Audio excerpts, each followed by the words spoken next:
The father of a Southwest Florida teenager killed by a hit-and-run driver last November is pleading for witnesses to come forward tonight.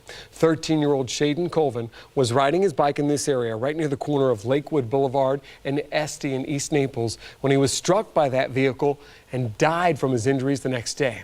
Even though a suspect in the case is now facing charges, 4 in Your Corner's Carl Fortier is speaking with Shaden's dad about why it's so important for the witnesses whose statements led to the suspect's arrest to make themselves known. Carl? Well, Shaden's father, Todd Colvin, says the witnesses of that crash provided deputies with the license plate number of 33-year-old Pedro Silva Diaz, but left before deputies could gather their information. Now he hopes those witnesses will come forward to solidify the case against the accused hit-and-run driver.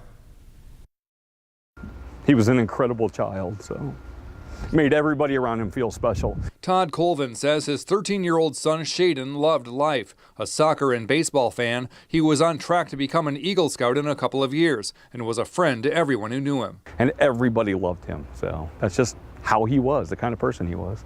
But on a Friday night in November, Shaden's life was cut tragically short by a hit-and-run driver as he rode his bike near East Naples Middle School, less than half a mile from his home. Witnesses who saw the crash gave the deputy who responded the license number of 33-year-old Pedro Silva Diaz. Because of what they did, they found the guy. But those witnesses left the scene before the deputy could get their names and phone numbers. I have no ill will towards the Collier County Sheriff's Office. The deputy that was there was doing his job. Todd says Shaden's mother saw at least one of the witnesses at the scene who she thought may have been Hispanic. You know, she can't describe her, and I wouldn't be able to either. I mean, being in that stressful situation, all I'd be worried about is my son, and I guarantee that's what she was worried about was our son. Wednesday night, Todd posted a plea on Facebook in the hopes that the witness or witnesses will come forward as prosecutors build a case against Silva Diaz. The post has already received about 2,000 shares. So obviously they feel confident enough to prosecute him without the witnesses, but having them just is that one extra piece.